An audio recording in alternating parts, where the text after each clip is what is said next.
대지라는 소설을 쓴 작가 펄벅 여사를 여러분 다 아실 겁니다. 펄벅 여사 다 아는데요. 사실 여러분 그녀는 선교사 가정에서 태어나고 자랐어요.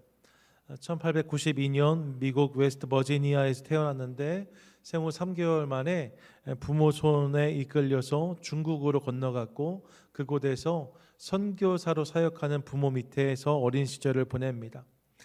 17살 때까지 중국에 생활하다가 대학을 위해 미국에 돌아왔지만 다시 중국이 실은 그녀에게 고향이었거든요. 그래서 중국으로 돌아가서 그들을 위해 섬기고 또 봉사하는 삶을 감당하지요. 이후에 중국 농업연구의 세계적인 권위자라고 불리는 존 로싱벅이라는 박사가 있는데 이 존 로싱벅과 결혼하여서 아이들을 낳고 또 그 땅의 사람들을 섬기며 살아가다가 이후에 가정적인 사정이 있어서 미국으로 40이 넘어서 돌아와요. 하지만 미국에서 머물면서도 전 세계를 품고 전 세계에 있는 전쟁 고아와 혼혈아들 특별히 섬기고 생기는 사역들을 감당했고 저들을 하나님 마음으로 보듬는 일들을 감당한 여인으로 알려져 있습니다. 그 여정에서 쓴 토지라는 소설도 세계적으로 유명하고 노벨 문학상도 받았죠. 한국에도 방문해서 이름이 펄벅이잖아요. 그래서 한국에 와 자신의 이름을 박진주라고 불러달라고 해서 박진주 여사 이렇게도 불렸던 기억이 있습니다. 그런데 여러분 그녀에게 두 딸이 있었어요. 이후에 아이들을 더 입양해서 자녀가 8명까지 되는데 직접 낳은 아이가 둘이 있었거든요. 두 딸을 낳았는데 그 중에 첫째 아이에게 심각한 마음의 병이 있었습니다.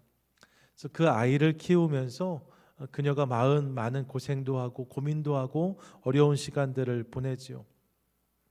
캐롤 벅이 그 딸인데 그 아이를 키우면서 이 펄벅 여사가 쓴 책이 있어요. 그 책이 자라지 않는 아이라는 책입니다. 아이가 자라지 않는 거예요. 마음이 자라지 않는 거예요. 그래서 그것 때문에 힘들어하면서 이런 아이들을 위한 사람들의 관심과 지지를 호소하면서 쓴 책이 자라지 않는 아이란 책입니다.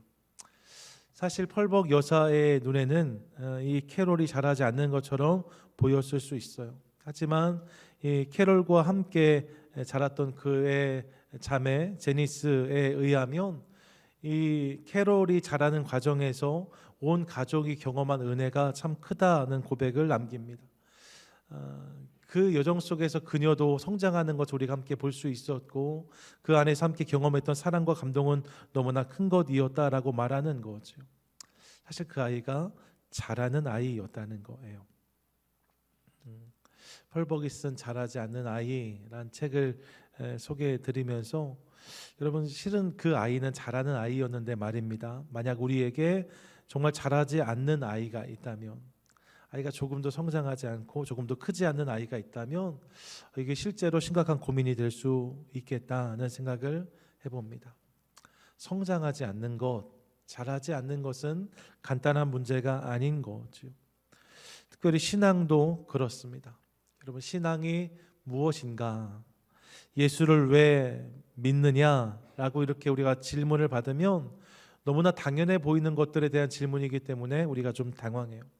그리고 생각해 봅니다. 나는 왜 예수를 믿는가? 내 삶에서 신앙은 무엇인가 생각해 보는 거죠. 당연하다고 생각했는데 막상 답을 하려니까 그 답이 쉽게 떠오르지 않아요.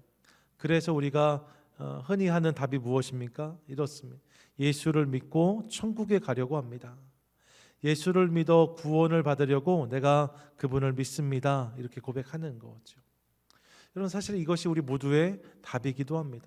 예수 믿어 천국에 가고 예수 믿어 구원받는 것, 그것이 우리 신앙에 있어 중요한 방향이고 가치이지요. 여러분 이 답이 맞아요? 틀려요? 맞는 답이에요. 옳은 답입니다. 천국과 구원이 어떻게 생각하면 식상하게 들릴 수 있지만 사실 여러분 하나도 그런 것이 아닙니다. 천국도 구원도 얼마나 소중한 가치인지 모릅니다. 우리가 우리 힘과 능력으로는 도저히 경험할 수 없는 가치가 천국과 구원입니다. 하나님이 주시지 아니하시면, 하나님 우리 삶 가운데 허락하지 아니하시면 우리가 도저히 경험할 수 없는 것들이 그것인데, 믿음을 통해 주님이 그것을 주신다 말씀하셨거든요. 그러니까 믿음을 통해서 내가 천국을 얻기 위해 원하고, 믿음을 통해서 내가 구원을 받기 원합니다라는 고백은 절대로 가벼운 고백이 아닙니다. 옳은 고백, 깊은 고백이라고 할 수 있지요. 예수 믿어 천국 가고 예수 믿어 구원받는 게 중요합니다. 그런데 이 답이 충분하지 않아요. 이 답이 맞는 답인데 하지만 충분하지는 않다는 생각을 해봅니다. 왜냐하면 내가 예수 믿어 구원 얻기를 원합니다, 예수 믿어 천국 가기를 원합니다라고 말할 때 이 답에는 시작과 끝만 존재하기 때문이에요.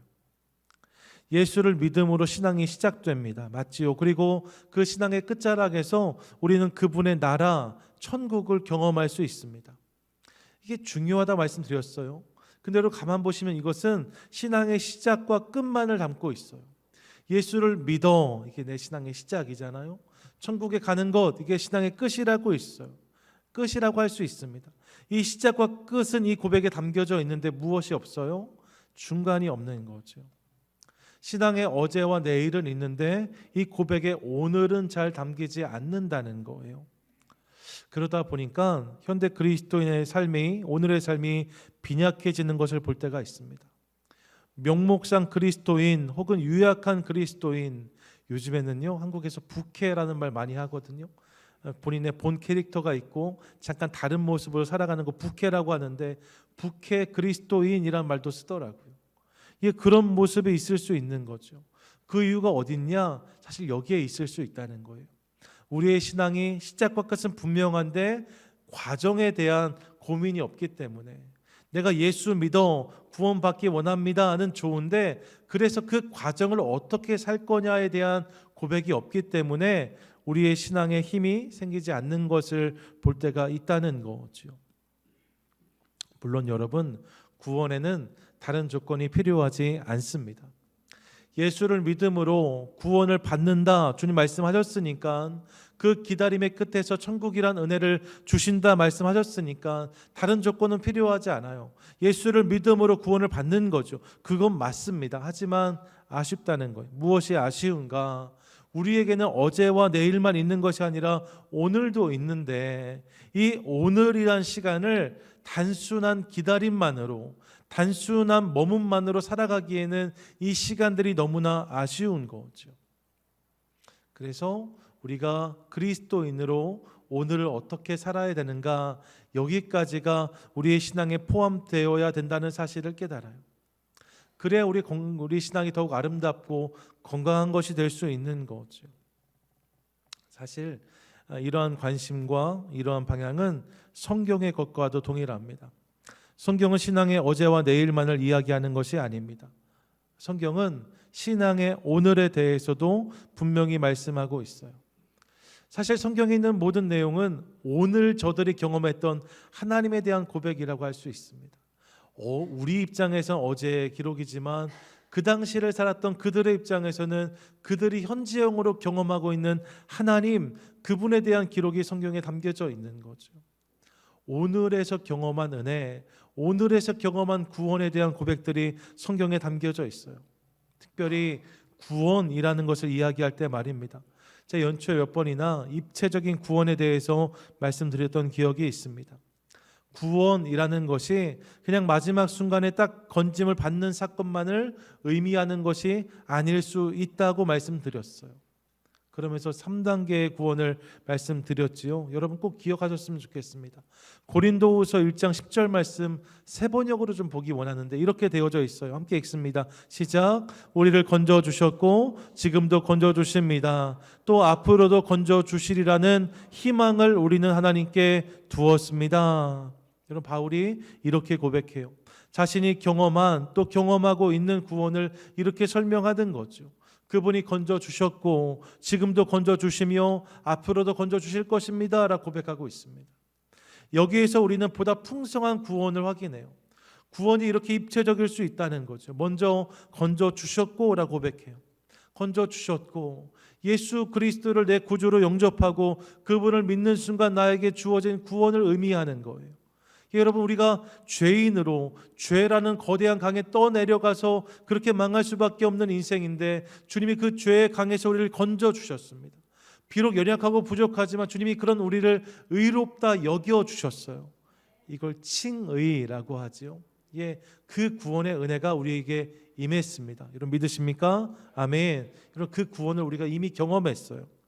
그런데 그 다음에 또 뭐라고 말씀합니까? 지금도 건져 주시고 라고 말해요. 지금도 건져 주시고 오늘의 구원을 이야기하는 거예요. 빌립보서 2장 12절 보시면 두렵고 떨림으로 너희 구원을 이루라 라고 말씀하거든요. 너희의 구원을 이루라는 거예요. 현재형으로 이 말씀을 전하고 있습니다. 구원받은 성도들이 그날의 구원을 기다리며 어제 구원을 경험한 성도들이 내일의 구원을 기다리며 오늘의 삶 속에서 구원받은 성도답게 구원받은 성도로서 인생을 살아가는 모습, 그것을 오늘의 구원이라고 표현하는 거예요. 오늘 그 구원을 이루어가는 것이 중요하다는 것이요. 성결한 백성으로, 거룩한 백성으로 살아가는 거예요. 이걸 신학적인 용어로 성화라고 합니다. 오늘의 삶에서 구원을 경험하는 거예요. 그리고 앞으로도 건져 주실 것입니다 라고 고백해요. 그 믿음으로 나에게 주어진 시간을 다 감당하고 나면 결국 마지막 시간에 이 땅의 모든 수고가 그친 그 시간에 내 명이 다한 그 자리에서 주님이 나를 건져 주신다는 거죠. 영원한 사망의 지옥으로 들어갈 수밖에 없는 우리인데 그런 우리를 붙잡으셔서 아름답고 찬란한 주님의 나라에 들어가게 하신다라고 말씀하세요. 영원히 그분과 함께하며 그분을 예배하고 그분을 찬양하며 그분과 함께 사는 천국, 그 영원한 나라를 우리 가운데 허락해 주신다는 거죠.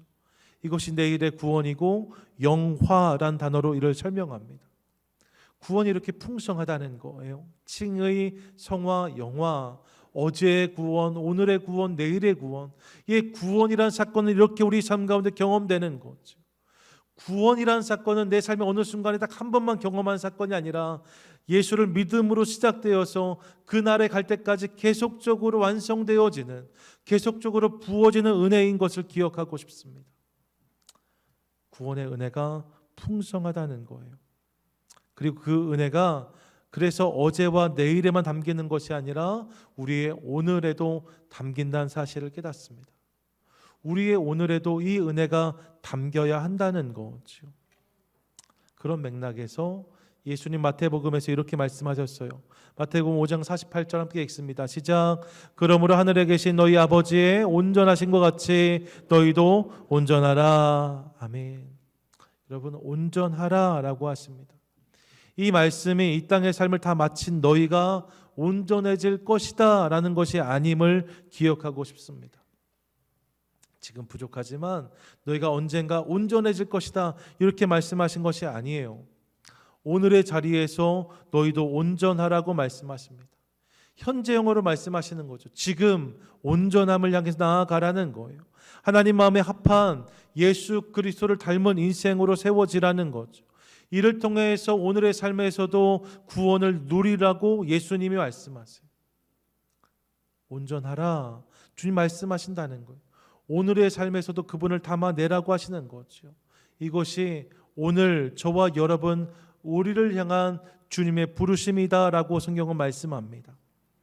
예, 여러분, 오늘의 자리에서 주님을 누리는 복된 성도 저와 여러분 되시기를 원합니다. 아멘. 오늘의 자리에서 그분을 누리는 게 중요해요. 오늘의 삶에서 그분을 누리는 게 중요해요. 내가 오늘 가정에 있으면 가정에서, 내가 오늘 직장에 가면 직장에서, 내가 오늘 교회에 나오면 교회에서 그 자리에서 그분을 누리는 게 중요한 거죠. 그래야 예수 믿는 맛이 있어요. 여러분, 예수 믿는 것은 보험 드는 게 아니에요. 그냥 나중에 한번 그 마지막 시간이 오면 내가 타먹어야겠다, 이게 아닌 거잖아요. 예수를 믿는다는 것은 내 모든 삶의 순간들 속에서 그분을 누리는 과정이라고 할 수 있거든요. 주님 우리 가운데 그렇게 말씀하시는 거예요. 너희도 온전하라. 그런데 그런 삶이 참 귀하다, 동의하지만 동시에 이 부르심이 우리 가운데 부담이 됩니다. 왜냐하면 사실 우리는 그럴 수 없는 존재들이기 때문에 그렇습니다. 완벽, 완전, 온전을 기대하지만 그것을 경험하지 못하는 모습이 우리 가운데 있고, 성경도 사실 우리가 그런 인생이라고 분명히 말씀해요. 그러니까 온전하라는 말씀이 어려운 거죠. 그런데 성경을 보니까요, 본문에서 이 온전이란 단어가 텔레이오스라는 헬라어로 쓰여져 있는데요, 이 텔레이오스란 단어가 구약에서 히브리어로 쓰일 때는 탐밈이란 단어로 쓰였어요. 탐밈, 이게 텔레이오스, 온전이란 단어예요. 근데 이 탐밈이란 단어를 번역할 때는 어떤 의미를 갖냐면 성숙과 성장이라는 의미를 또한 가지고 있습니다. 그러니까 주님께서 우리 가운데 온전하라고 말씀하셨는데, 이 온전하라는 말씀은 다른 의미에서는 점점 더 성숙해 가라는, 점점 더 성장하라는 말씀으로 이해할 수 있다는 거예요. 여러분, 온전하라는 주님의 초대가 믿음 안에서 점점 더 성숙을 경험하라는, 성장을 향해 나아가라는 그분의 초대란 사실을 함께 기억하고 싶습니다. 우리가 완전해질 수 없지만, 완벽해질 수 없지만, 하지만 매일매일 자라는 모습이 우리 삶 가운데 있어야 한다는 거예요. 여러분, 앞서 자라지 않는 아이라고 말씀을 드렸는데, 자라지 않는 아이를 아이가 조금도 자라지 않는다면 여러분 왜 걱정하지 않으시겠어요? 마당에 씨앗을 심었는데 싹이 안 나오면 왜 고민하지 않겠습니까? 싹이 날 때가 됐는데 아침마다 가서 보시지 않겠어요? 그게 당연한 모습이라는 거죠. 그런데 여러분, 믿음이 자라지 않고 복음이 내 삶에 싹이 나지 않는데 의아해하지 않는 모습이 우리 가운데 있다면 그건 이상한 거라는 거예요. 내가 예수를 믿어요. 근데 그 믿음이 자라지 않아요. 내 안에 복음이 심겨졌어요. 근데 그 복음이 싹이 나지 않는 모습이 있을 수 있는 거죠. 그러면 그것이 이상한 것이 돼야 돼요. 의아하게 여겨야 돼요. 왜 내 믿음이 자라지 않을까? 왜 내 삶에서 복음에 싹이 나지 않을까? 그것 때문에 고민하는 모습이 있어야 되는데 그렇지 않은 삶을 살 수 있다는 거죠. 아니요, 우리 모습 바뀌어야 됩니다. 믿음이 있다면 그 믿음이 자라야 되고, 복음이 내 안에 있다면 그 복음이 이제 싹을 내고 줄기를 내고 결국 열매를 내야 될 줄로 믿어요. 성숙이 중요한 거지요. 성숙이 필요합니다. 오늘을 살아가는 모든 그리스도인을 향한 주님의 초대가 이 성숙을 향한 초대라는 사실을 깨닫습니다. 이 성숙이 주님이 우리 가운데 원하시는 모습이고, 이를 통해 우리는 더 풍성한 은혜를 경험할 수 있다는 거예요. 이 사실을 기억하며 살아가는 여러분, 내가 예수 믿어 구원받았다는 것만 감격하는 것이 아니라 그 과정 속에서 나를 성장하게 하시는, 나를 성숙하게 하시는 하나님, 그분을 깨닫고 누리는 복된 성도 저와 여러분 되시기를 축복합니다. 아멘. 아멘. 성숙이 중요합니다. 제가 아는 분 중에 이름이 성숙인 분들이 많아서 성숙이 중요합니다 할 때마다 성숙 떠오르는데, 이런 성숙이 중요하죠. 그리고 이 성숙을 위해서 필요한 것 중에 하나가 무엇일까? 그게 바로 척도입니다. 기준이라고도 말씀드릴 수 있어요. 성숙에 대한 기준이 필요합니다. 아이가 자라서 어른이 돼야 되잖아요. 그런데 여러분, 이 어른됨을 이야기할 때 바른 기준을 갖는 것이 중요합니다. 단순히 키가 크는 것만을 가지고 우리가 아이의 어른됨을 판단한다면 그런 기준은 잘못된 거죠. 이런 키 큰 아이들이 얼마나 많아요? 저희 집에도 키 큰 어린아이 하나 있거든요. 이게 다 그런 거예요. 키가 크는 것이 속이 무르익는 것을 의미하는 것은 아닌 거죠. 키가 크는 것이 어른됨을 보장하지 않습니다. 더 많은 기준, 더 많은 척도들을 통해서 어른이 되어감을 판단하고 평가할 수 있어야 돼요. 그래야 성숙을 경험하게 되는 거죠. 신앙도 마찬가지입니다.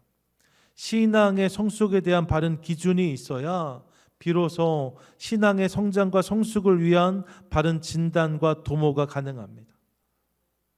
신앙의 성숙이 무엇인가를 바라보는 바른 기준이 있을 때 우리가 보다 나은 신앙으로 나아갈 수 있다는 거예요. 그러면 성숙을 확인할 수 있는 기준이 무엇이 있을까? 여러 가지가 있습니다. 그걸 다 말씀드릴 수 없어요. 특별히 그런데 그 중에서 오늘 본문에서 발견하는 성숙의 척도 기준 몇 가지를 오늘 함께 나누려고 합니다. 오늘 본문은 바울이 고린도 교회에 보낸 편지 중 일부입니다. 초기에 세워진 교회들이 몇 군데 있었는데 그 중에 특별히 고린도 교회예요. 고린도 교회는 어떤 면에서 가장 문제가 많고 미숙한 공동체였다고 알려집니다. 사실 다른 거 어떤 교회보다 많은 은사가 있었어요. 신령한 것을 사모하기도 하였습니다. 잘났다고 말하는 사람들도 있었고 실제로 학식에 있는 사람들도 많이 있었어요. 하지만 성경은 그런 고린도 교회를 성숙하다고 평가하지 않습니다. 그들의 미숙함을 지적해요. 그들의 실상은 달랐다는 거예요. 특별히 바울 오늘 본문에서 이렇게 말합니다. 내가 신령한 자들과 같이 너희를 대할 수 없어서 어린아이를 대함같이 하였다라고 말합니다. 너희가 신령한 자가 아니라 어린아이 같은 자였다는 거예요. 그러면서 그래서 내가 너희에게 밥이 아니라 젖을 먹였다라고 말합니다. 그런데도 너희가 이를 잘 감당하지 못했다라고 지적해요. 그러면서 너희가 여전히 육신에 속한 자로 살아가고 있다는 이야기까지가 오늘 본문의 내용입니다. 여러분, 스스로 괜찮다 여겼던 고린도 교회를 향해서 바울이 이렇게 말하고 있는 거죠. 너희에게 먹인 것이 밥이 아니라 젖이었는데 그것도 감당하지 못하고 여전히 육신에 속한 자로 살아가고 있는 너희, 그러므로 더 많이 성장의 자리, 성숙의 자리로 초대하고 있는 바울의 고백을 들어요. 지금 너희의 실상이 이와 같다는 거죠. 고린도 교회의 미숙함을 지적하며 아쉬워하는 바울을 만납니다. 이 이야기를 들으면서 그 고백 속에서요, 우리 성장과 성숙의 기준들 몇 가지를 확인하게 되어져요.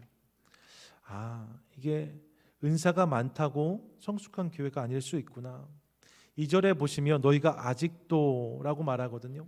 시간이 좀 되었다고 그것이 성숙을 보장하지 못한다는 것. 학식이 많은 것도 성숙을 담보하지 못합니다. 이런 것이 기준이 되지 않아요. 그러면 신앙의 성숙을 가늠할 수 있는 바른 척도, 바른 기준은 무엇일까? 본문의 세 가지를 확인합니다. 첫째, 여러분, 성숙의 기준 첫 번째가 무엇인가? 그것은요, 무엇을 먹느냐예요. 무엇을 먹느냐가 성숙의 척도인 것을 확인합니다. 한번 따라하시죠. 무엇을 먹느냐, 무엇을 먹느냐. 2절 전반절인데 함께 읽습니다. 시작. 내가 너희를 젖으로 먹이고 밥으로 아니하였노니. 아멘. 여러분, 본문을 보니까 밥이 아니라 젖을 먹였다 합니다. 무엇을 먹는가가, 무엇을 먹을 수 있는가가 성숙의 정도를 보여준다는 거예요. 본문이 말하는 젖과 밥이 단순한 음식이 아니라 말씀과 가르침이라는 것을 우리가 이미 아는 바입니다. 그렇게 생각해 보면 젖과 같은 말씀이 있고 밥과 같은 말씀이 있을 수 있다는 사실을 깨달아요. 젖과 같은 말씀, 어떤 말씀일까요?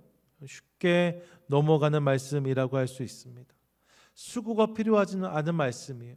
그냥 받기만 하면 되는 말씀, 그냥 주어져서 넘어가는 말씀, 이게 젖과 같은 말씀입니다. 고민할 필요가 없어요. 듣기만 하면 기분도 좋아지고 마음도 좋아지는 말씀, 그냥 복하는 말씀이 젖과 같은 말씀이라고 할 수 있습니다. 그런 말씀이 있어요. 그런데 여러분, 그런 말씀만 있는 게 아니지요. 밥과 같은 말씀도 있다 합니다. 밥과 같은 말씀은 어떤 말씀입니까? 씹어야 넘어가는 말씀입니다. 쉽게 넘어가지 않아요. 들으면 자꾸 걸리는 말씀입니다. 무언가 마음이 불편해지고 피하고 싶고, 그래서 시간이 필요한 말씀이 밥과 같은 말씀이라고 할 수 있어요. 중요한 것은, 성숙은 이 밥과 같은 말씀까지를 우리가 먹을 때 주어진다는 거예요. 술술 잘 넘어가는 말씀만 좋아하는 것이 아니라 찔리고 걸리고 씹어야 하는 말씀까지 듣기 시작할 때에 우리가 성숙을 경험할 수 있다는 거죠. 젖을 넘어 밥을 먹고, 밥을 넘어 때로는 입에 쓴 약도 먹을 수 있을 때 우리는 점점 잘할 수 있어요. 그런 맥락에서 젖을 넘어 밥을 넘어 약까지 잘 먹을 수 있는 저와 여러분, 우리 모두가 되시기를 축복합니다. 아멘. 언젠가 들었던 이야기인데, 여러분, 성경이 몇 권이에요? 66권이잖아요. 그런데 사람들이 가장 좋아하는 성경이 그 중에 몇 번째일까? 이렇게 물으면 66권 중 어떤 성경 가장 좋냐라고 물으면 67번째 성경을 이야기하는 사람들이 있다고 하더라고요. 67번째 성경, 그 성경이 뭐예요? 이 성경이 내가복음이에요. 뭐라고요? 내가복음. 그게 뭐예요? 성경 중에 내가 좋아하고 즐겨하는 말씀만 줄 그어놓고 그것만 읽는 모습, 이게 내가복음인 거죠. 주님이 주신 성경은 66권의 말씀인데 그 중에 내 마음에 쏙 맞는 말씀만 줄쳐놓고 그것만 읽으면 그게 내가 복음이고 그 말씀만 좋아하는 모습이 있을 수 있다는 거예요. 여러분, 저는요 사실 이것도 귀하다고 생각해요. 성경을 아예 안 읽는 것보다 내가 좋아하는 말씀이라도 읽으면 그게 여러분 어찌 귀한 게 아니겠어요. 그렇게라도 읽어야죠. 하지만 여러분, 거기서 머무는 것이 아니라 그렇게 말씀을 대하기 시작했다면 이제 그 모습이 점점 더 성장해야 될 줄로 믿습니다. 저절로 밥을 먹을 수 있어야 되는 거죠. 나에게 잘 들리는 말씀을 넘어서 들리지 않는 말씀도, 잘 넘어가지 않는 말씀도 붙잡고 씨름할 수 있어야 돼요. 그래야 그곳에 성숙이, 성장이 담기게 되는 거죠. 여러분, 내가 복음도 좋지만 편식은 건강에 도움이 되지 않습니다. 말씀의 편식도 마찬가지예요. 말씀의 편식은 우리의 영혼을 약하게 만듭니다.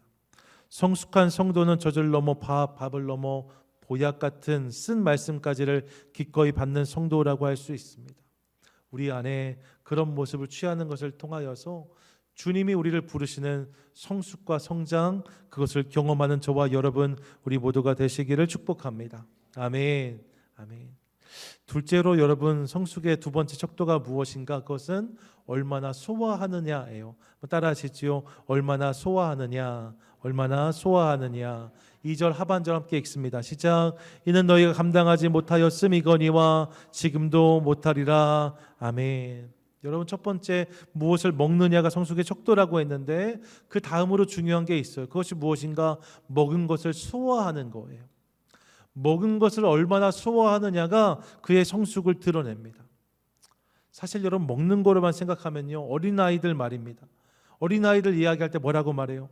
돌도 씹어 먹을 수 있다라고 말합니다. 어르신들은요, 가시 씹는 것도 어려워하세요. 저도 그럴 나이가 아닌데 전에 생선 먹다가 와작 했더니 이가 다 부러졌어요. 그래서 고쳤던 기억이 몇 년 전에 있거든요. 저희 교회에서 이제 그랬어요. 근데 여러분, 어린아이들은 돌도 씹어 먹는다고 하잖아요. 정말 돌을 씹어도 와작하면서 이 돌이 부스러지지 이가 상하지 않는 모습을 볼 때가 있습니다.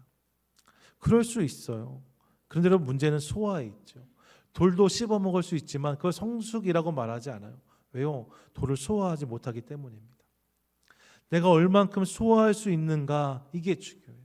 내가 씹는 것도 중요하지만 그것을 소화시킬 수 있을 때 그것이 힘이 되고 에너지가 되는 거죠.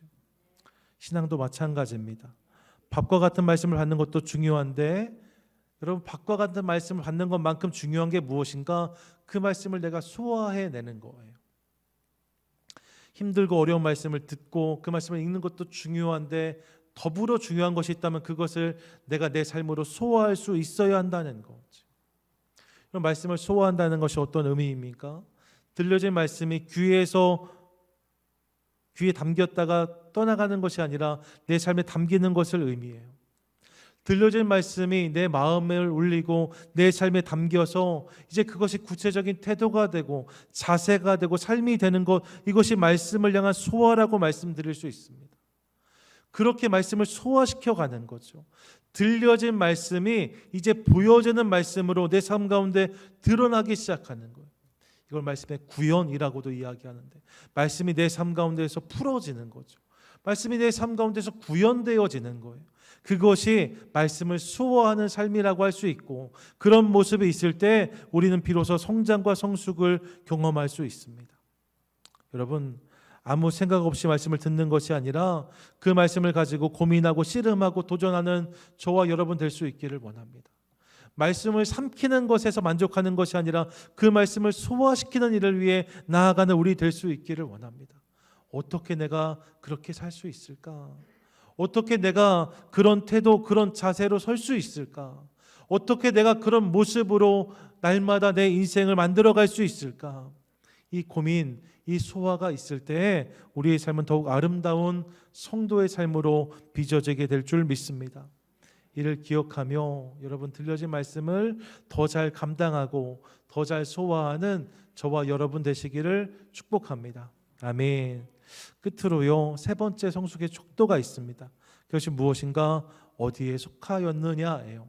따라 하시죠. 어디에 속하였느냐, 어디에 속하였느냐. 3절인데 함께 읽습니다. 시작. 너희는 아직도 육신에 속한 자로다. 너희 가운데 시기와 분쟁이 있으니 어찌 육신에 속하여 사람을 따라 행함이 아니리요. 아멘. 본문을 기억해 보시면 무엇이 성숙의 기준인가, 무엇을 먹는가가 중요하다 했습니다. 그것을 소화하는 게 중요하다고 했어요. 근데 이 과정을 잘 다하지 못하면 어떻게 되는가? 육신에 속한 자로 머물 수밖에 없다는 거예요. 육신에 속한 자, 이게 미성숙한 자의 모습인 거죠. 그러면요, 성숙한 자는 어떤 자인가? 1절을 보시면 신령한 자들을 언급합니다. 신령한 자들이 성숙한 자예요. 즉 하나님의 영에 속한 자들이 성숙한 것이고 육신에 속한 자가 미성숙한 거죠. 그러면 어디에 내가 속하였는지가 내 성숙을 보여주는 것인데, 이를 어떻게 확인할 수 있을까? 여러분, 그의 관심을 통해 확인할 수 있어요.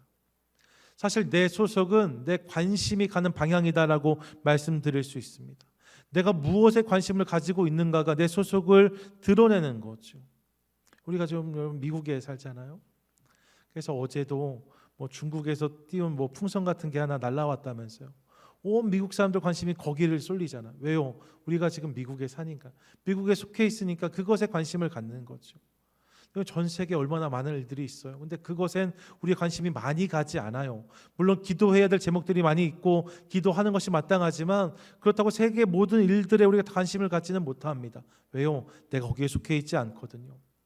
내가 무엇에 관심을 갖는지가 내 소속을 드러내요. 그런 맥락에서 우리의 관심이 바뀌는 것, 이것을 통해서 우리는 우리 성숙을 확인할 수 있습니다. 하나님께 속하였다라고 말하는데 온통 내 관심사가 땅의 것뿐이라면, 여러분, 땅의 것만 생각하고 땅의 것만 고민하고 땅의 것만 걱정하고 땅의 것만 말한다면 그는 성숙한 인생이 아니죠. 땅에 속한 자, 육신에 속한 자라고 할 수 있습니다. 하지만 땅에 살면서도 나의 관심이, 우리의 관심이 하늘에 있다면, 그래서 늘 하늘을 생각하고 하나님의 것을 고민하면서 그렇게 하나님을 구하는 인생을 살아간다면 그 인생이 신령하고 성숙한 인생이 되는 거죠. 주님은 그런 인생을 기뻐하십니다. 그러므로 날마다 하늘에 속한, 말씀에 속한, 하나님께 속한 것들을 붙잡고 씨름하는 것을 통하여서, 우리의 관심을 그곳에 두는 것을 통하여서 주님이 기뻐하시는 성숙을 경험하고 증거하는 저와 여러분, 우리 모두가 되시기를 축복합니다. 아멘. 박수까지 해주시면 감사해요. 여러분, 이것이 오늘 성숙의 척도입니다. 3가지 말씀드렸어요. 첫 번째 뭐였어요? 무엇을 먹는가. 내가 무엇을 먹는가가 내 성숙의 정도를 드러냅니다. 두 번째가 뭐예요? 무엇을 소화하는가. 내가 얼만큼 소화시키느냐가 내 성숙을 증명합니다. 세 번째가 뭐예요? 내가 어디에 속하였는가, 내가 어디에 관심을 두는가, 그것이 내 성숙의 정도를 드러냅니다. 이렇게 생각해 보면 우리의 삶이 지금 어디쯤 와 있는지를 확인할 수 있어요. 내가 무엇을 먹는가, 무엇을 소화하는가, 내 관심이 어디를 향하는가, 이를 통해 우리의 모습을 점검함으로 날마다 더 깊은 성숙의 삶을 향해 나아가는 저와 여러분 되시기를 원합니다. 말씀을 준비하면서 이런 상상을 해 보았습니다.